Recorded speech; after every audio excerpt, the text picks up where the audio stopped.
last few months, we've seen dramatic changes in consumer behaviour, due in the main to the financial climate. Increased prices across the board have meant companies are having to work harder to retain their sales figures. So, is customer experience still as important as it was before the economic crisis? I'm talking with Tim Williams, Planning Director at Agency 440, who believe that customers shape brand futures. So, should brands be now doubling down on their efforts to improve their customer engagement? Tim, you're the Planning Director for a company called 440, and I believe one of its taglines is Behaviour Change Experts. Could you give me a little bit about what it does and what's a Planning Director? Basically, what we do is help clients with any customer-related challenge, whether that be acquiring them, keeping them, or growing them. And that obviously covers a very broad church of activities from traditional marketing through to what was now known as CRM, which is effectively communications or segmented communications over the course of a customer lifecycle. But increasingly, we're involved in broader customer experience challenges in terms of understanding from an end-to-end perspective across multiple channels how well a client is meeting expectations of their customers, what's good, what's bad, what are the moments of truth, what insights can we derive from talking to customers or listening to their feedback, for example, and how can that be used to make improvements essentially, where or targeted improvements where they're going to have the most impact. The ultimate aim, of course, being to ensure that customers are happy to come back to that client and their experience meets their needs and they say nice things about it. So essentially it's that. I mean, and obviously that varies infinitely for every single client situation. No two engagements are the same, which is great because no 2 days are the same, and you get exposure to a number of very different brands and understand from the inside out what their challenges are. Understand very different groups of customers sometimes that we've never worked with in the past, and that's always a good experience. And from a planning point of view, that's basically a fancy word for understanding how to apply insights to practical communications and activities. So how do you best ensure that the experience that you deliver, whether that's a communication experience or an actual product or service experience, is aligned to who your audience is, the demographic profile, their occasion, why they're there today, their expectations, their needs and motivations, etc. So nothing major, but it is it's a fascinating profession. It seems like it's predominantly digital, is that correct? It feels that way, especially these days, though I've always argued that to talk in terms of digital versus in real life is a bit of a false dichotomy, to use a fancy word. Because I think increasingly the boundaries are blurred, and if you were to look at your own a day in the life of your own experience of working with brands and how you see advertising or engage with them, or whether it's through the internet or TV or via calling somebody on a call center, for example, you'll find yourself moving from digital to real life and back again all the time.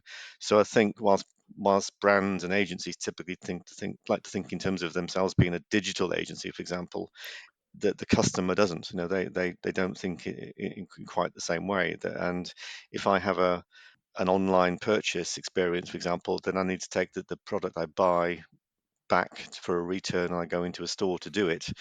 Then you can see how it's a blend of different touch points, and the customer doesn't make that distinction between the two. And I think that's one of the big challenges of customer experience, is to recognize that it's not about putting the experience into neat boxes, because people are not linear and neat. They're more complex and messy.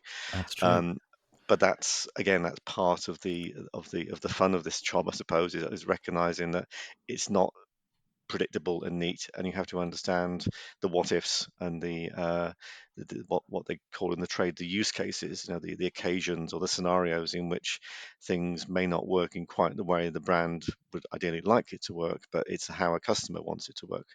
And from a customer experience point of view and customer service point of view, we increasingly see, I guess, a push from brands to digital channels to get people to self-serve, whether that be to perform an action online by logging into their account or interacting with a chatbot, for example, which is fine when that works well and you don't have an unusual or complex request or need. But it doesn't work so well when you do have a complex request or need, and it can be quite frustrating to a customer if all I want to do is speak to British Gas about the fact that I can't submit a meter reading on their website anymore, and you end up going around in loops or on hold for hours, or talking to a chatbot that doesn't quite understand your query, etc.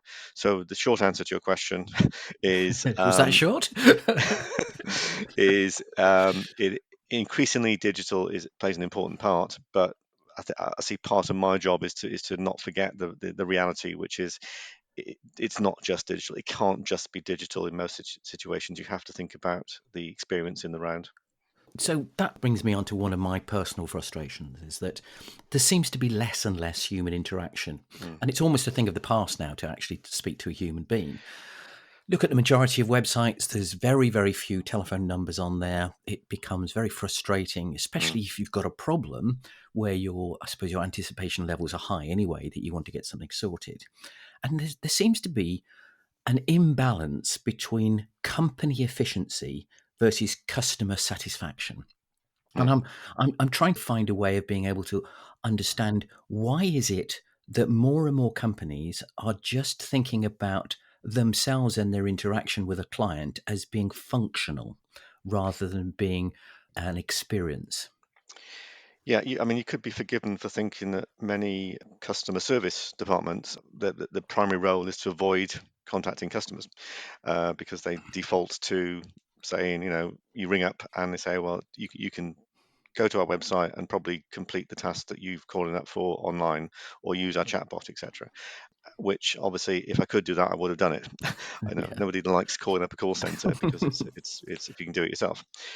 One of the great mysteries, I suppose, of the whole customer experience industry at the moment is that, depending on which figures you believe, billions of pounds and dollars are spent on so-called customer technology.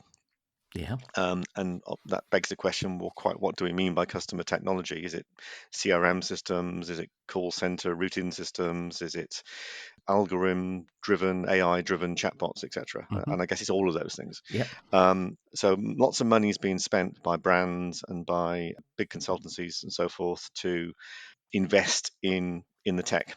But if you were to look at virtually any of the metrics in terms of overall satisfaction levels with brands, or trust in brands and trust in companies, etc., at best it's pretty flat. It doesn't seem to make a huge impact in terms of, I've just spent £1 million on this fantastic new piece of technology. Why aren't my customers happy?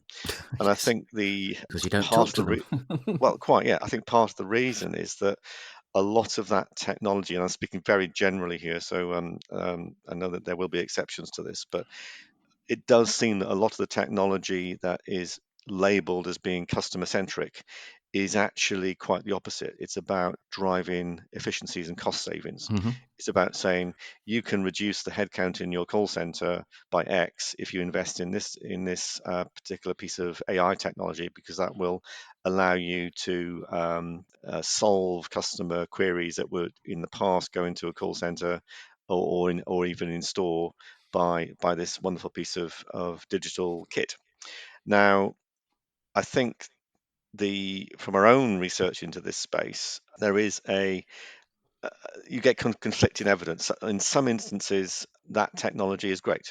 We did some research with Leeds University a couple of years ago on the airline sector, and what we found there is that when we asked the question about how does digital technology affect customer trust in airline brands, we were getting mixed messages. On the one hand, people were saying when it comes to things like being able to book online or check in online, or look at apps, for example, that allow you to see where You're listening to the shortened version of this podcast. To listen to the full version, visit your favourite podcast player and search for Webtrends Optimize or The Big Lift.